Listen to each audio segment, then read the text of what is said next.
on est là, c'est parce qu'il y a Joël Ménard. Alors, je ne dis pas qu'on fera la réciproque. C'est vrai que c'est l'inventeur, le concepteur du plan Alzheimer 2008-2012. Et dans ces arbitrages qui ont dû être délicats, ce grand scientifique a pensé que l'éthique devait être convoquée. Donc, si vous avez un espace éthique aujourd'hui, et si cette réflexion est possible, c'est en grande partie grâce à Joël Ménard, qui nous accompagne, qui nous envoie régulièrement des mails, quelquefois extrêmement injonctifs. C'est très cursif, c'est un scientifique, donc il va à l'essentiel, il n'y met pas toujours la forme. Donc c'est bien d'avoir cet esprit tutélaire qui nous accompagne, qui nous anime, qui nous apporte la critique, la controverse quand c'est nécessaire, mais qui pose toujours les véritables questions. Et je trouve que c'est une manière d'incarner l'éthique et on y est très cher, enfin vraiment très reconnaissant de cet engagement. Voilà, Joël, place à la conclusion, et vous allez voir ce qu'est une conclusion de Joël Ménard. Il y a des gens qui se déplacent de très loin. La dernière fois que je l'ai entendu, c'était à l'Élysée, et les gens ont été extraordinairement fascinés par un esprit de synthèse. Alors moi, je vais juste écouter pour prendre note. Voilà, merci Joël. Alors c'est gentil de m'introduire comme ça, mais la caractéristique de la conclusion, au moment où je dois la faire, c'est que je me demande bien ce que je vais dire. Donc ça me fait un tout petit peu peur. Et puis, j'ai appris une chose au cours de cet après-midi, c'est que chaque fois qu'on pose une question à Emmanuel, il donne un livre. Combien j'ai de temps? Combien de livres, c'est ça? Non, quel est mon temps imparti? Si tout le monde est d'accord, c'est un quart d'heure. Parfait. Un quart d'heure, vous allez voir, de Joël Ménard, ça vaut quelquefois 10 heures d'un autre intervenant. Et puis ensuite, vous allez avoir un film extraordinaire. Là, je vous dis, vous avez Joël Ménard et en plus, vous aurez le suprême avec le film qui va accompagner. Vous verrez, il y aura un rapport probablement dans ce que Joël va nous dire et puis le film qui va suivre. Je n'en dis pas plus, je laisse l'inattendu. Il sous-entend qu'on va aller du théâtre au cinéma, vous savez, je ne m'en fais pas. Hein. Donc, merci de toute façon pour le livre de Fabrice et votre livre. Je l'avais lu avec énormément de plaisir. Donc, j'ai posé ma question, mais vous ne me le donnerez pas puisque je l'ai déjà, rassurez-vous, sur le plan financier. Donc là, la chose qui me frappe toujours quand je viens ici, c'est avec quelle à la fois intelligence et sensibilité le groupe d'Emmanuel est capable de créer une ambiance où on a la sensation de se rencontrer. Le mot « rencontre » est extrêmement important puisqu'on vient tous de professions différentes, de milieux différents, de formations différentes. On n'a pas les mêmes vocabulaires et pourtant, avec le temps, on a l'impression à chaque fois de s'enrichir. Et je crois qu'en commençant cette conclusion, j'exprime l'opinion de tous ceux qui sont restés aujourd'hui pour remercier vraiment tous ceux qui ont préparé cette réunion. Les conclusions sérieuses que j'aimerais dire, et que je n'ai bien sûr pas le temps de dire, mais j'attire votre attention là-dessus, je les ai écrites dans Le Monde d'aujourd'hui. Et si je vous le dis, c'est parce que je sais que vous, en lisant, vous direz « mais pourquoi il n'a pas dit ça ?» Je me suis habitué avec le temps à ce que chacun des multiples partenaires de ceux qui travaillent autour des patients atteints de maladie d'Alzheimer se sentent un tout petit peu oubliés. C'est de ma faute, je suis prêt à le supporter. Et là, c'est un petit peu la même chose. J'ai mis 8 mois pour écrire l'article qui paraît dans Le Monde, pour une raison très précise. C'est un article de politique de santé. Ce n'est pas un article de droite, ce n'est pas un article de gauche, c'est un article de politique de santé. Et je suis parti de 4000 mots, et grâce à Sandrine Cabu du Monde, j'ai pu réduire à 1200 mots, donc vous imaginez tout ce qu'il a fallu sélectionner. Mais si vous en avez la possibilité, parce que c'est un article écrit pour 2020, je voudrais que vous vous rappeliez, en le lisant, non pas que c'est faux ou juste, je ne le sais pas, j'ai écrit ce que je pouvais, mais que chacune des phrases, une par une, je pense à quelqu'un quand je l'écris, quelqu'un de situé probablement beaucoup plus haut que moi, mais je vise quelqu'un. Et quand vous le lisez, vous avez exactement ce que je voudrais qu'il arrive jusqu'à l'an 2020. Je ne sais pas si j'ai raison, je ne sais pas si ça arrivera, mais j'ai pensé qu'à la fin de ce travail de 6 ans dans lequel vous m'avez apporté les uns et les autres extrêmement de choses, puisque je n'y connaissais pas grand-chose ou presque rien au début, donc je voudrais que ceci puisse vous guider dans les années qui viennent, en espérant que c'est un apport pour les uns et pour les autres. Donc la conclusion complète a été écrite exactement pour aujourd'hui. Donc maintenant, ce que je vais faire, j'ai pris quelques notes au cours de la journée, puis il y a des choses qui m'ont stimulé l'esprit. Alors j'ai pris une petite note et puis je vais vous dire ce qui m'a frappé. Alors bien sûr, commencé du côté de Seiswan avec Fabrice Exil, là, j'ai été surpris. Je me suis demandé comment il allait faire le lien. J'avais l'impression à un certain moment de Fabrice Lucchini parlant au lucernaire. C'était le rythme, les phrases, tout ça était parfait, mais je me suis dit, mais comment il va se raccrocher au thème? Autrement dit, est-ce qu'on veut savoir? Pourquoi on veut savoir? Ou est-ce qu'on ne veut pas savoir au moment où on veut savoir? Mais je reconnais que ça a été pour moi un très très grand moment de plaisir littéraire, et je suis absolument sûr, en vous entendant un petit peu les gens réagir, je suis sûr que vous avez vécu les choses comme moi. Il y a une question qui a été posée à laquelle je dois essayer de répondre. Pourquoi la France, apparemment, pourquoi la psychiatrie française s'est-elle aussi peu intéressée à la maladie d'Alzheimer, ou est-ce qu'ils ont été exclus? Qu'est-ce qui s'est passé? Pourquoi les pays sont-ils différents les uns des autres? Donc, bien sûr, au moment où on est aujourd'hui, ceci représente une évolution qui remonte sur une dizaine, une vingtaine d'années. Oui, elle a été différente entre les pays, avec des places prépondérantes de la psychiatrie en Allemagne ou bien en Angleterre même. La vraie question, ce qu'on avait voulu essayer de résoudre pendant le plan, et je vais vous raconter une petite histoire, moi je ne crois pas, je prends la position du malade. Je ne veux pas me faire soigner à un endroit où je ne peux pas avoir accès aux 3 spécialités, c'est-à-dire le neurologue, le psychiatre, le gériatre. Et la question que je me pose, c'est est-ce que ces gens-là ne voient pas les mêmes malades, ou est-ce que ces gens-là voient les mêmes malades sous un regard différent? Et je crois que les 2 possibilités existent.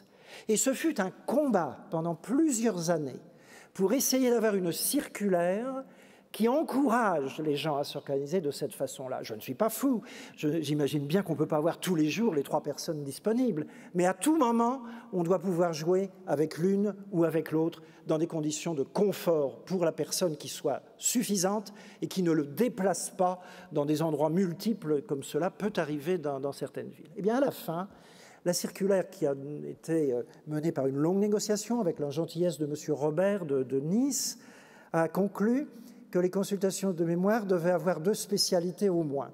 Mais je n'ai pas pu avoir 3. Parce que tout ça, c'est des négociations. Parce que chacun a sa vision de sa place dans la société. Chacun a la vision de ses malades. Chacun défend ceux qu'il connaît. Et à la fin, même si vous croyez qu'il faut les 3, à la fin, vous obtenez au moins 2. J'ai pensé que si ça permettait d'avoir l'union sacrée, au moins 2, c'est mieux que de rien dire. Donc voilà une réponse, je crois, à la question qui a été posée ce matin. Les mots, j'ai beaucoup aimé qu'on analyse le sens des mots, et nos collègues anglais dans Alcove avaient trouvé le mot à la place de diagnostic précoce, ils ont dit « timely diagnosis », le diagnostic à temps. Et tout de suite, j'ai vu les gens qui ont dit « mais ça ne veut rien dire ». À temps, ça ne veut rien dire. Ben, moi, je ne suis pas mécontent que ça soit à temps, parce que le temps n'est pas le même pour tout le monde. Quand on dit le mot « temps », en fonction de la personne malade elle-même ou en fonction du médecin et des connaissances du médecin, le temps, il ne le voit pas de la même façon selon que son intérêt personnel dans sa famille pour le malade ou sur la maladie pour le médecin. Ça dépend de l'intérêt qu'il a sur la maladie, comment il la voit. Donc quand on dit « à temps », ça m'avait semblé extrêmement humain parce qu'on le fait pour le mieux de la personne en fonction des circonstances. Et les circonstances sont tellement multiples, tellement différentes d'un endroit dans un autre, que comment voulez-vous brusquement décrire les choses d'une manière absolument fixe, précise? Donc je crois que dans les mots, de temps en temps, le mot utilisé permet une évolution. Ce qui compte, c'est évoluer. On ne va pas rester dans la situation où on est aujourd'hui. Il y aura sans arrêt des faits nouveaux, qui ne sont pas forcément des faits scientifiques, qui peuvent être des faits de société. Donc on va évoluer, et le mot non précis, de temps en temps, rend service. Alors que le chiffre précis fait faire des erreurs. Le chiffre, nous sommes sous la dictature des chiffres. Produit intérieur brut, la croissance, les publications même des gens sont jugées par des indices d'impact. Donc on est sous des dictatures de chiffres qui sont extrêmement dangereuses. Et le premier chiffre dangereux, c'est l'âge. On est vieux à 60 ans, 65, 70, 75, 80, ça dépend beaucoup de la forme des gens. Et puis quand vous avez 64 ans, est-ce que vous allez passer dans la catégorie des 66, et quand vous avez 66 ans, etc. Donc le chiffre qui permet à l'administrateur, entre guillemets, de donner des repères, des remboursements, c'est aberrant. Hein, il y a des phénomènes de marginalité autour du chiffre qui sont extrêmement dangereux. Alors, dans le dialogue de ce que l'on peut dire à un patient, je crois qu'il faut bien comprendre que c'est la rencontre d'une double variabilité. La variabilité du médecin et la variabilité de la personne.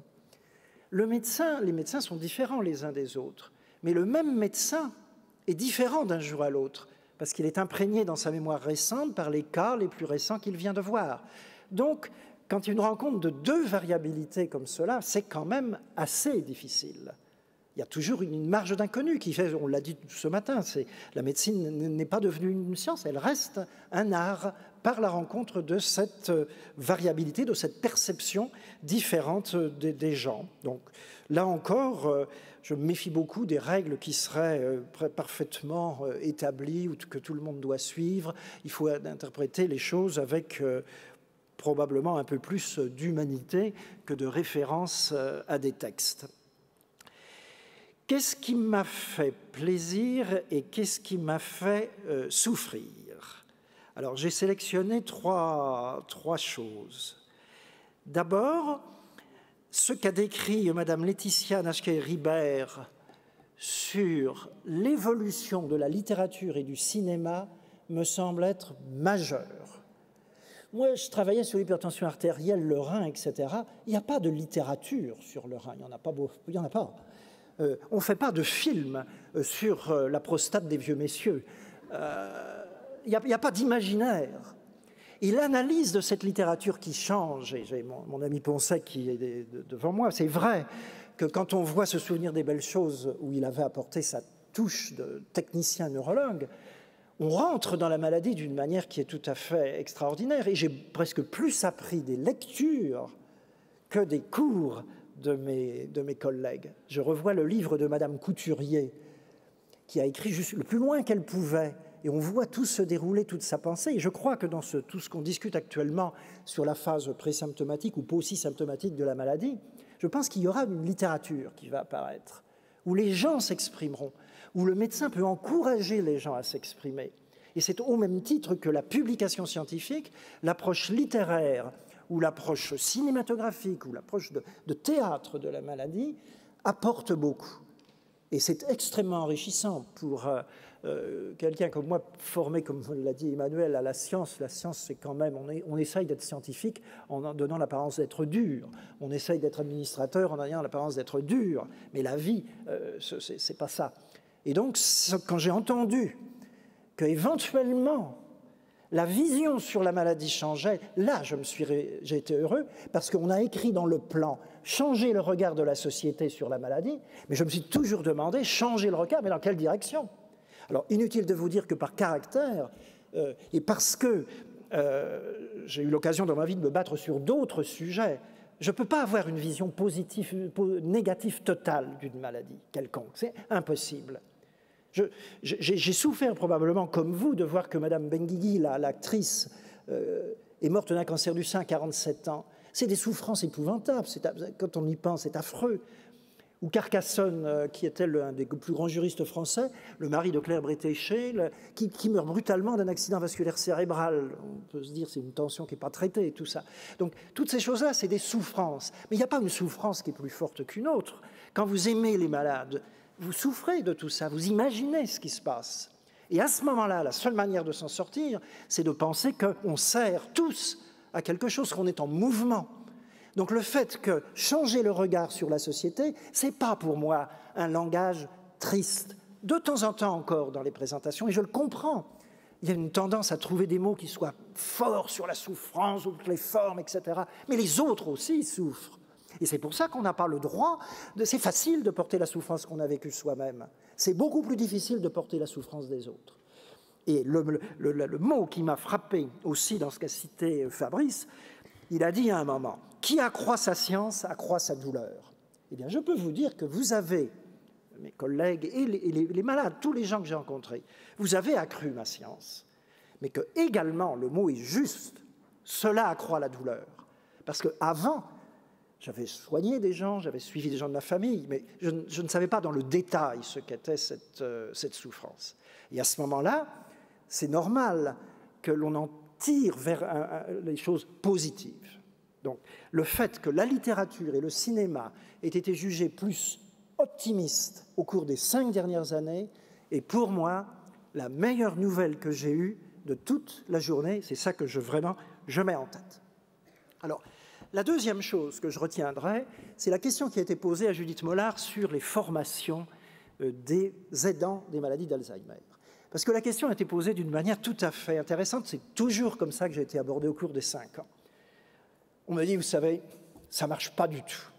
C'est exceptionnel que vous soyez abordé pour vous dire « Oh, il y a un truc qui marche ». Alors, je vais vous dire, le rôle d'accompagnement, il faut tuer l'ego complètement. C'est bien, c'est pas vous, c'est mal, c'est pas vous. Mais ça qui me frappe, c'est que la France aborde toujours les problèmes dans le négatif. Or, vu de l'extérieur, ce que j'ai vu faire par les gens, j'y ai pas participé, mais la manière dont ils ont travaillé, le couple de l'aidant et de la psychologue, le programme de départ, les gens qui ont suivi en nombre quand même, c'est bien. Mais surtout, ce qu'ils ont découvert en faisant ce travail, c'est qu'il fallait le faire évoluer. C'est-à-dire qu'au départ, on a un petit cadre théorique sur le malade Alzheimer théorique tel qu'on l'imagine, mais le malade Alzheimer théorique, il n'existe pas, il est très divers. Il y a différents stades de la maladie. Les formations qu'on donne aux aidants ne peuvent pas être les mêmes au début de la maladie et à la fin de la maladie.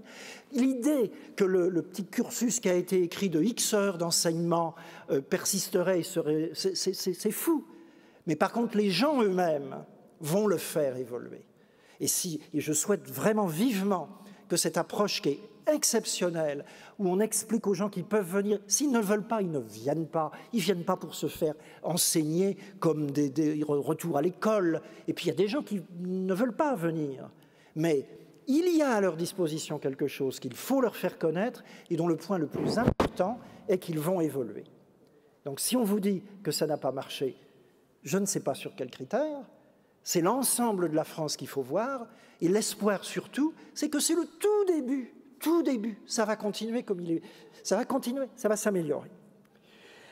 Alors, la chose, et je vais terminer sur la chose qui m'a fait un petit peu de peine, mais je vais essayer de le justifier, c'est dans le sondage, dans les chiffres du sondage. Alors, j'imagine que hier, vous avez bien sûr discuté.